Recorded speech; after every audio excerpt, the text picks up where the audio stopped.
So thanks everybody for coming to our second Lunch and Learn of the season.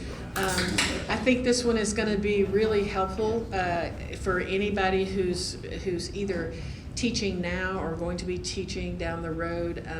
The university, for many, many years we have been told we don't want to use just student evaluations when we're talking about excellent teaching. And so the university is sort of moving toward as I mentioned in the email, a 3-voice approach, which is student evaluations and peer evaluations, but also self-reflections. And so today's Lunch and Learn is really focusing on that third element, the self-reflection, and that we will be doing in our annual reports moving forward, and you doc students will be doing for the rest of your lives in annual reports where you're talking about your achievements in teaching. So thank you to Peggy Brickman and Ruth Poproski, did I get that right, sort of, for coming. Peggy is a MEGS award-winning teacher, professor in plant biology, and Ruth is the CTL Associate Director for Teaching and Learning, and both have been involved in the discussions at the university level on moving forward with these new ways of reporting our teaching achievements. So with that, I'm just going to turn it over to them, and then we'll hopefully have some nice interaction and plenty of time for Q&A. So thank you. Great, thanks. Well, thanks everyone for being here. We're going to kind of just walk through some things. Some of this will be interactive. We're going to ask you some questions, so be prepared to shout out answers. And for the recording, for some of it, we'll probably just repeat it so that people on the recording can hear. And our goal is to help you think about how to effectively engage in self-reflection about your teaching, and provide a few frameworks and resources and things like that along the way. And then we'll provide plenty of time, hopefully, for some Q&A from you as well. So, yeah. Here, do you want me to hold the clicker? Excellent. It's over here, though, is the problem. Oh, okay. Well. Or I can do the keys. Okay, perfect. One more. So the first question is, what is the actual value or purpose in taking time to reflect on your teaching practices, or your teaching effectiveness? Because if we're going to talk about this, then we should probably know why. That's the philosopher in me coming out. So what do you think? Why should we bother reflecting on our teaching? Identify areas we can improve it next learn. Yeah, to identify areas where we can improve. That seems like a pretty comprehensive answer, yeah. Also to just like give yourself a pat on the back. Yeah. That was good. Yeah, so it helps you recognize things that you're doing well and actually make note of those. Yeah, great. Anything else? I mean, it seems to cover, to help you improve, to help you notice what you're doing well. It can also help you be really specific, right? Like it helps you, we might just go, oh, that was fine, or oh, that went well, or oh, I need to fix that. But by taking the time to maybe more systematically reflect, you can kind of dig in and actually identify concrete things to change or do differently, as well as helping you identify ways to tell the story of your teaching and your teaching development, which is key for that sort of for the reporting, but also helping you to sort of understand yourself as a teacher. Yeah, I'm gonna just have to press again. So then this question is, what do you already do to engage in reflection on your teaching?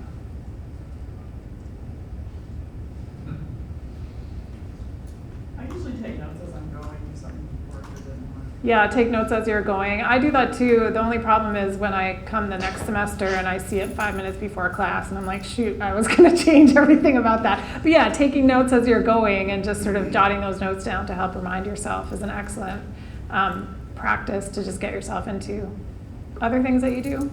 Yeah. When you co-teach or have a TA debriefing with them and kind of documenting whatever comes out of those conversations. Yeah, having that opportunity for a thought partner when you have TAs, when you have other people that you teach with, having those debrief conversations is great. Anything else? Yep. You can also collect feedback from the students. Yeah, you can collect feedback from your students either through having someone come in and do a mid-semester formative evaluation or giving a survey to your students, or you can just do things like, there's all kinds of different things you can do. You can just give students a a small prompt at the end of a class session and ask them a question that would give you some feedback. So it can be really formal, it can be informal, but getting that feedback from students can be really helpful as well. Did you want to add anything to this one? No, I mean, we're going to move on and talk about lots of ideas. I think when I think about this, and I liked how Janice had this introduction, that if you have to take this and repurpose it into some kind of statement about what you've been doing, then you need to start thinking about maybe a systematic way of kind of collecting information, and also choosing what your story is. Like, you don't only have so much time, so what's your story going to be? What kind of efforts did you make in the classroom, and how did you work to make changes that like responded to some of that information? So I'll move us toward this idea of kind of data-driven reflection and thinking of it as a cycle. And I love that we're here at the beginning of the semester, because now's the chance, It's always at the end of the semester that you're like, oh, I probably should have collected some more information from students regularly. So we have reflection here, which is definitely a kind of idea, and you can barely read this, but the next step is to kind of think about, like, what's the challenge? What's the issue I'm having when I go into the classroom? Maybe something's working really well and something isn't working really well. How can I kind of rethink that process? And then once you've identified what that challenge is, then what information, you listed out a lot of different things that would help you kind of inform why is that happening, right? You've got a challenge, I have huge classes and students aren't on task.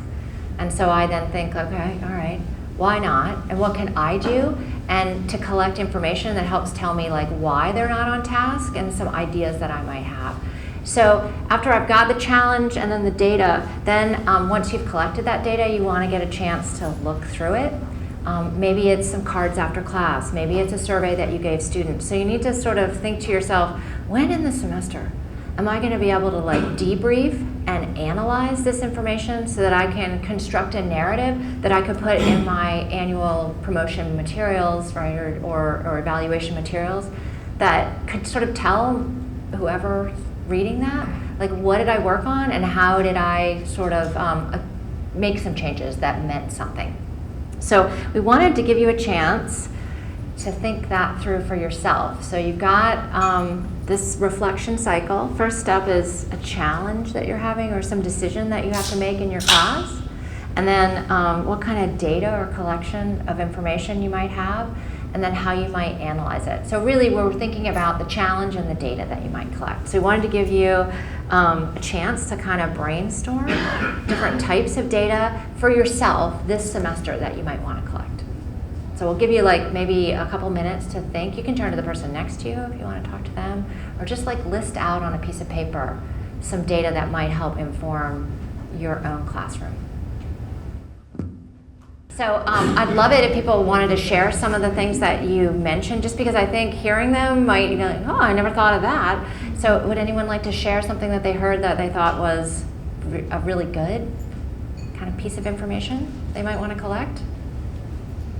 The suggestion was that this is a basic skills class, and the idea is you would want to maybe get students' perception of their gains in confidence in doing some of these basic skills. And you could have a survey that you gave them maybe at the beginning and midpoint and end that asked them, how confident they feel. I love that idea. I mean, what I like about it is it informs your department head when you're turning stuff in, like what you're really working on, but it's also really good actionable stuff where you'd be like, they feel like they're making great gains in this, but not this area. So maybe I need to dig down a little bit. Well, I can tell you what they are. Go for it. So with we call them MSFEs, mid-semester formative evaluation, and basically somebody from the CTL comes into your class and asks your students a couple of questions, and it's basically what's going well and what suggestions do you have. And it's an opportunity for them to talk in small groups and then also report to someone who's not the instructor, and then we ask them follow-up questions and things like that to sort of understand better what they're saying. Because sometimes we might say, well, what suggestions do you have? And they're like, we should have easier tests, right, or something like that. And so we ask them a little bit more about what's going on. Sometimes they say they should have harder tests, which is always surprising. And then we're able to put that together in a report for you so that then we can talk through what your students have said and give you a chance. So that's a really in-depth way of getting it. And part of it is figuring out what questions to ask so you can get the right answers, not the right answers, but the right types of answers from students. And so helping them to understand that they are partners in this educational process, and that their experience and their perspective is helpful in us sort of understanding what's going on in the classroom so that we can try to identify solutions. Sometimes the problem tends to be that they're seeing it in a certain way that isn't actually accurate, and so it's like, okay, well, they are saying, well, this, that, and the other thing, and you're like, well, but I've done all of these things, and so then you have to figure out, well, where's the communication lapse with my students, things like that, because sometimes it's not really about changing anything except for helping your students to understand why you're doing something a certain way, things like that. I like it just because I think what you were saying is, you get in a feel that like this isn't going well, and the students aren't honest with you. And honestly, do they really know what the options are? So they're like, that was boring, but they don't know what the options are. And so bringing someone who's maybe an instructor, has that level of expertise in, because then they can really ask them, and they're not afraid to tell that person, well, this one's boring, but we really like this one. You're like, okay, why? Why is that one so interesting? Kind of dig in a little bit more. And although this is a great service, you could have a colleague, volunteer. They have some forms, and it's a pretty straightforward process that you engage with. But I really like that with this, you get the debrief afterwards with that colleague. Because that's the problem we always have, is we're like, I don't think they like it. I don't know what to do. Like, I'm coming up dry. Like, I would love to have some ideas, and so sometimes having another person who's done it can give you lots of suggestions. Have any of y'all heard the cruelty-free syllabus? You can Google it. This guy has developed this. It's kind of a nice series of slides that you can go through, and I just did it with my department at the beginning of the semester. And some of the things that come across is that when you look at your syllabus without, like, as if you were a stranger looking at it, he says if you're reading along the syllabus and all of these demands seem like afterwards they should have the words, because I said so. So there will be none of this, there will be none of this, there will be none of this. And he's like, is that helpful? So maybe providing a little bit more of information about why there are certain deadlines for certain things and others, and how the deadline is helping students. So if you are interested, I would Google cruelty-free syllabi, because I think that's what you're getting at, which is, it would be good cruelty-free email, where you're like, okay, stop. I never send it. I write the email, and then I just let it sit there for a while, and then I write the introduction that says something like, I am so sorry that your blah, blah, blah is not happening the way you want it to. Let me find out some more information from you, because your first instinct is to be like, oh my God, I've said that 50 times. Like, what is wrong with them? So I always have to just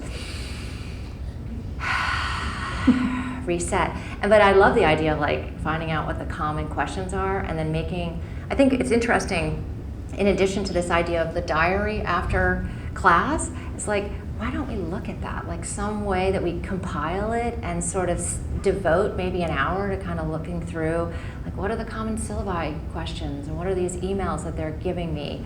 So maybe I could fix it next semester, and that could be a very simple identified challenge, where like students are just asking me the same things over and over again. How could I fix this? Okay, I am gonna, in the interest of time, this doesn't work, I don't know why. So we have a document that we created. I am working with a National Science Foundation project. It's institutional transformation. They're really interested because apparently we do such a bad job teaching in the sciences that there's millions of dollars that they're spreading around the country to have us work with our colleagues to do a better job. And one of the things that we really hope that our faculty start doing is reflecting on what they did do that year so that they can work toward improving it. And so we've created a little bit of a document, and you can QR it now, but we're also going to send out the slides, and there will be QR codes at the end too, because we have lots of resources. And so I liked that we had you two talking about informal sources, like interactions with students, student reflections, like casual things, like a little minute paper, notes from class that somehow you put somewhere that you're going to actually put some time. Collaboration on common course materials, workshop, learning community, like this kind of a thing, you know, where you've got these kind of informal things that you're thinking about. There's always formal stuff, like they're doing really bad on a quiz or a particular assignment where you're like, they're not getting this. Maybe I need to really backtrack and try to figure out what that is. Surveys, we have like, suggestions of those. I know it's really painful, but looking at a recording of class, there are several different cool observation protocols that you can do. One of them that we used in the sciences, it just sort of is like a behavioral observation. Who's talking? Who are they talking to? What kinds of questions are being done? And so those kinds of things could be really cool. You could kind of, we talk about like a mirror. It's like a mirror of your class. It just shows you what's happening, no judgment. It just says, I was talking like 50% of the time, and students were doing this 20% of the time, and then I asked them these kinds of questions. That's kind of a cool thing. Could be very simple that you could do. Obviously, student evaluations, which we're going to turn to next, because Ruth is a therapist in student evaluations, which we all need. And then we put this down because we've had a lot of our faculty turn to our Office of Institutional Research, OIR, to get longitudinal data. Because maybe there's some information in your class. For example, it's very common in the sciences to have differential performance between, let's say, women and men, or underrepresented students and more sort of dominant students. But you wouldn't know that, right? Because you don't have that information. And so for our project, we ended up getting that information and then presenting it to faculty so they could kind of trouble through and think like, what am I doing that certain students are not really performing very well in my course? And that can be really powerful because it sort of gets at university priorities in terms of getting students success in terms of their major. And that kind of data, if you're interested in it, you can email me and I'll tell you who to bug to get that kind of information. They do not like to give it out. They're very worried about, rightly so, privacy and other kinds of issues with students. So it's all de-identified, so you can kind of look at it and they'll sort of tease it apart for you. So with that, I'm going to turn it over to our therapist here. So I'm going to talk you through Ruth's 5 or 6 R's of responding to student feedback, which can also be thought of the 5 or 6 R's of sort of responding to this data that you gather as well. So anytime you're sort of reflecting on your teaching, you've got information that you're responding to in some way. And so this is sort of, there's also, we have a resource on our website that sort of talks about this in a little more detail. But the general idea is that you don't want to just be like, oh, look at what the student said. Oh no, right? But rather maybe have a process of getting yourself from there to actually thinking about what kinds of changes you might make. So it starts with reflection, which is just simply sort of, what do I think? If it's student feedback, you might say, well, what do I think is going well in my class? What do I think the pain points are? What do I think my students' experience is like? So you're just thinking for yourself of, what am I anticipating? And if it's not student feedback, but some other form of data, what do I think this data is going to tell me? So you're just sort of situating yourself and saying, what am I expecting? And then the next part is to read and react. And this is where the therapy comes in, I think, where you allow yourself to have an emotional reaction. So the emotional reaction could be like, wow, I'm the best, right? Look at everything, that's so great. It can also be, oh my gosh, I hate everything, right? Or somewhere in between, or just feeling bad about yourself for a little bit, or what have you. These emotional reactions just, they're natural, and allowing yourself to react emotionally.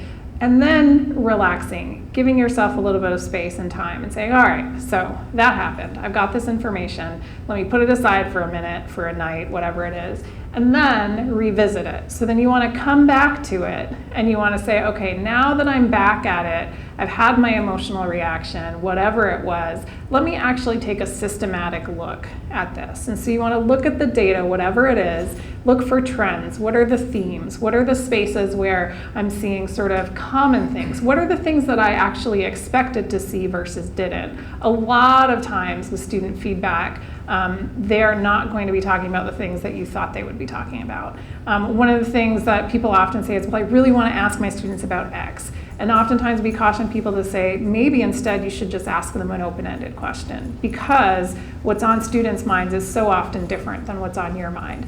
So you're looking at the data, you're looking for the trends, you're also separating out, here are the things that I can't do anything about, right? Like these are just things that are out of my control or not related to my teaching. So let's just put those aside and really look at the spaces where there are things that are like, okay, well, this is a really interesting piece of feedback that gives me helpful information, and also maybe it's a common theme, or even if only one student has said it, but it seems like something that you're like, okay, this really resonates with me as a meaningful piece of feedback for me to look at.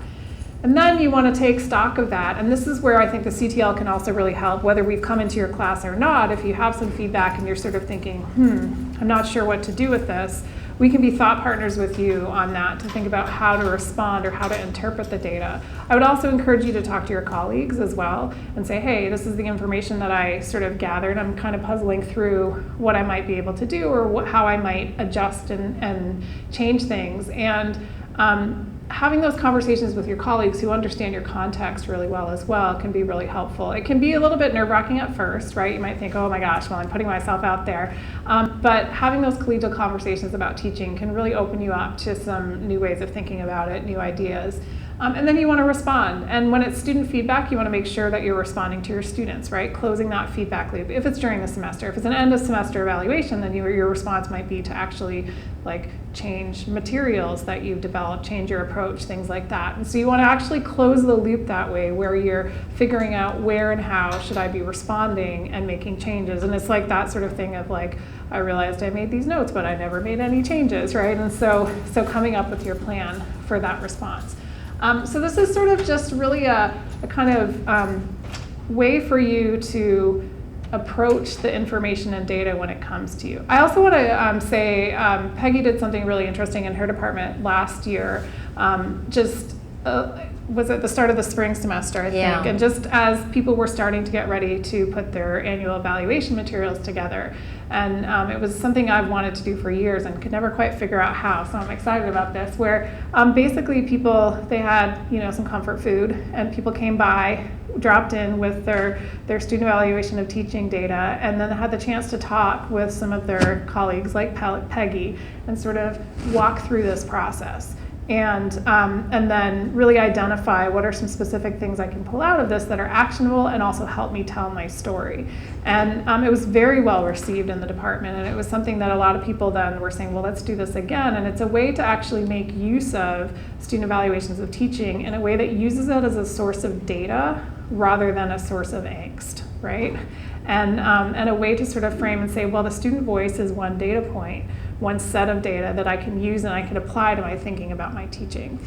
So I think that's really, as we're talking this through, it's about that systematicity. It's about saying, okay, what is the information and how does it or doesn't it apply to my teaching, so that then you can start thinking about both sort of iterative change and improvement, or sometimes it's not even about improvement, it's about adjustment in response to who the students are and how they're experiencing the class, as well as, oh wow, here are the pieces where I am doing really well. And it's helpful to know that, because you might inadvertently change something, right? If you don't realize how well it is going as well. And it gives you, again, information to include in a narrative of who you are as an instructor and how your teaching engages your students, or basically who you are as an instructor, and also sort of your narrative of your change over time.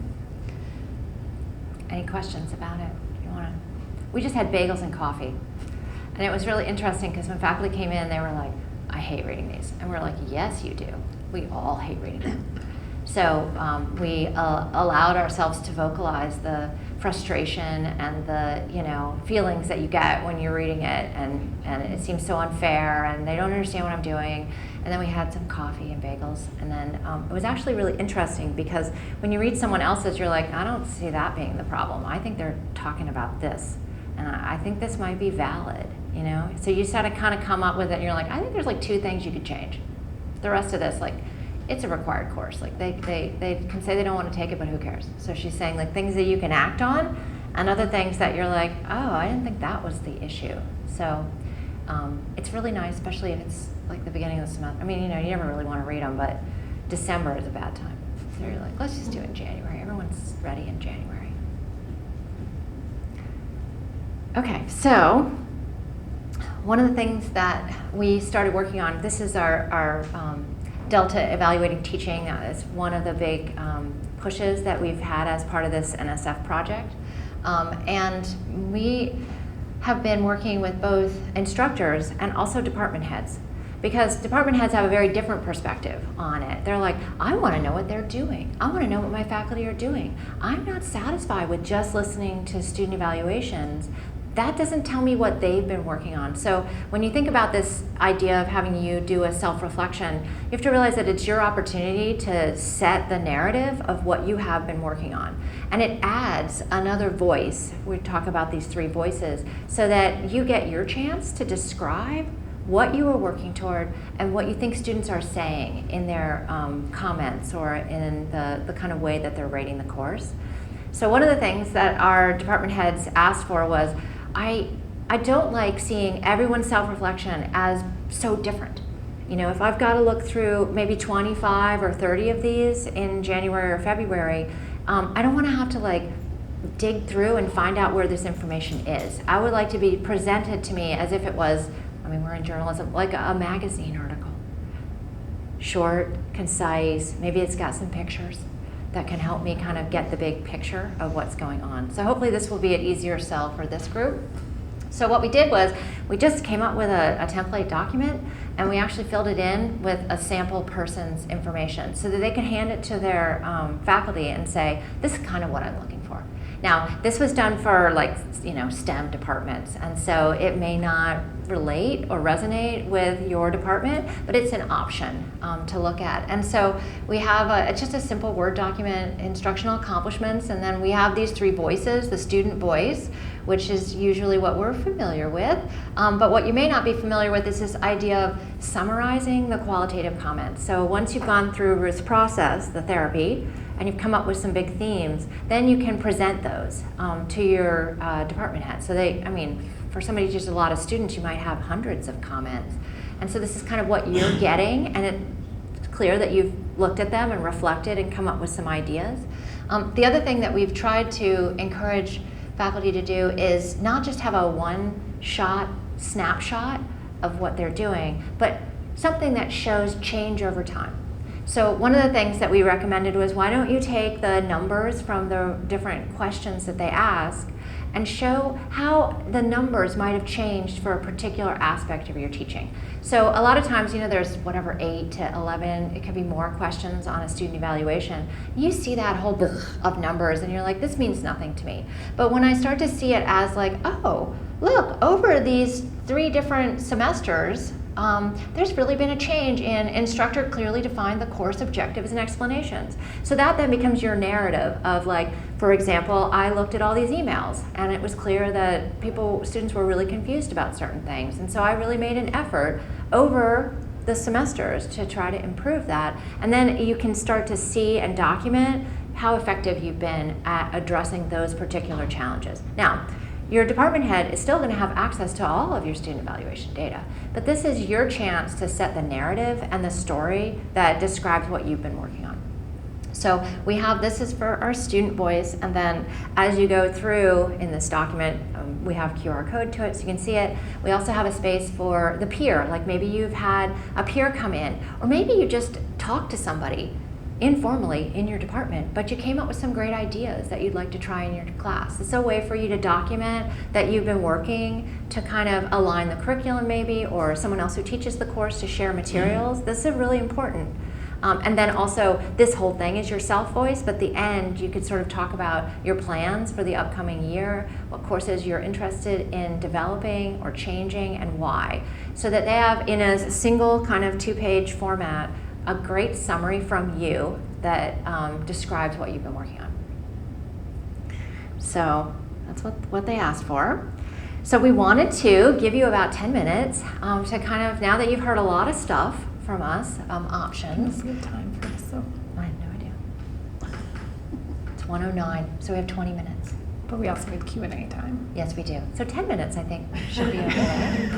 Are you all right? You can get a brownie or some fruit during this 10 minutes. We just really wanted you to get a chance to, stump the chumps. So you've heard some stuff, and now we'll cycle around, and it'll be boring for those who are on TV, sorry. But we'll get a chance to kind of ask specific questions. And so we're at the start of the semester. This is the beauty of having this workshop right now. And so at the start of the semester, you might want to choose what your focal question is, issue, challenge that you want to work on. And then maybe help like some plans that might involve having someone come in at the midpoint, or having another colleague have a coffee with them and talk about these plans. So it's at the beginning of the semester. And then during the semester, what kind of evidence or information you might want to collect, and how you plan on systematically kind of looking at it, and not just making it on little Post-it notes like I do that then yellow and fall behind the desk and I never look at again. And then what you might do at the end of the semester. So in this case, now at the end of this semester, you might be filling out your annual evaluations, and so you're sort of setting yourself up so that you don't have that moment in January where you're like, I really should have probably collected some more information that would be helpful to me. So with that, we will give you 10 minutes to kind of think about this. And if you're a graduate student who's not teaching, pretend you are and imagine. Say, well, this is an imagined semester. How might I structure this for myself? Or even use this time to think about how you might structure your teaching portfolio with information that you could start collecting or have collected, to think about what that theme might be in terms of your teaching. All right, so let's come back to the large group. We don't have too much time left, so hopefully that was a good way for you to like talk and debrief and think about things a little bit more together. And again, it's about this sort of idea of doing some planning and being a little bit systematic in your approach. Oh, and Peggy just pulled this up, which we'll make sure there's a link there as well. It's a website that we developed together with Peggy's group and myself. That is no longer visible.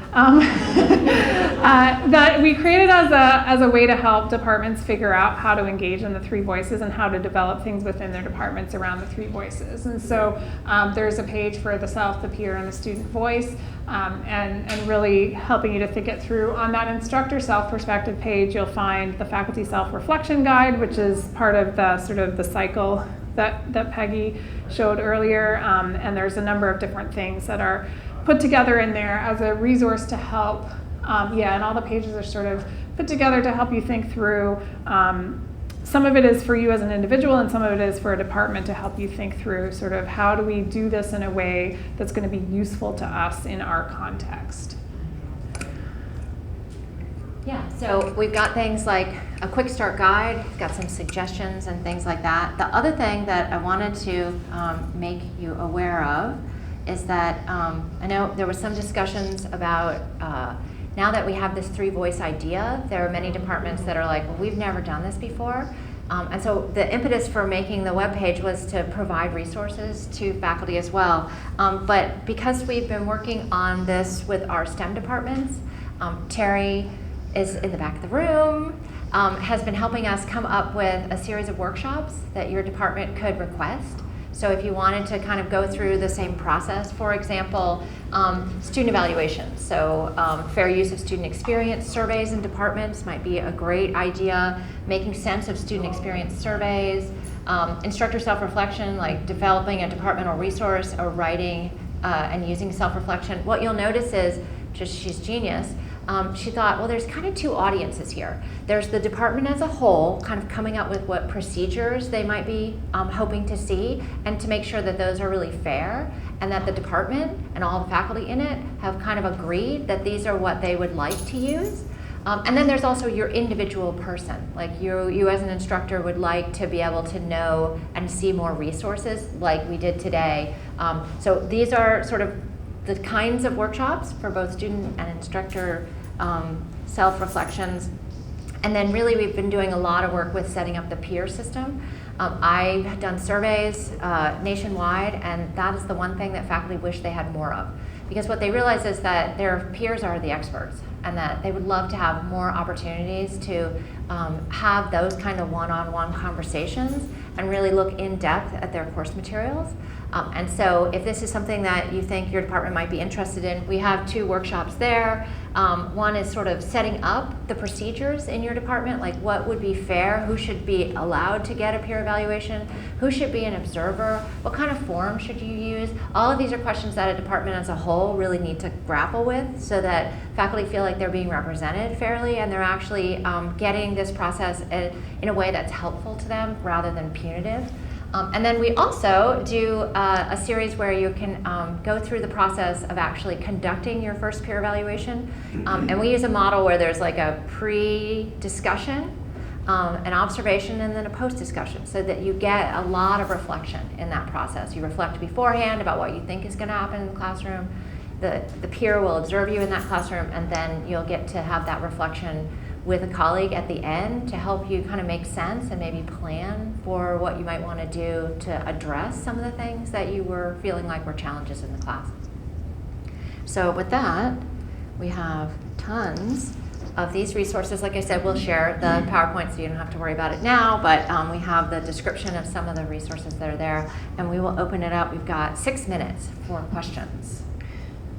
So the question is about how to help students understand what the point and value of it. There was a great thing that was done, I want to say it was the University of Calgary a few years ago, where they they made some videos featuring students explaining to other students what the point of the feedback was, and then they did a little study and they had like a 1 minute, 3 minute, and 5 minute version of the video and saw that the quality of student comments was significantly improved when they just heard like even a 1 minute explanation of the purpose of providing feedback. And so really I think the takeaway lesson from that and other literature is that a lot of it is just explaining to students, here's what's going to help me as an instructor understand your experience. If you can be specific in your comments, that will help me understand what's going on in your head. And just expressing that you value their input so that you can use it as a piece of information.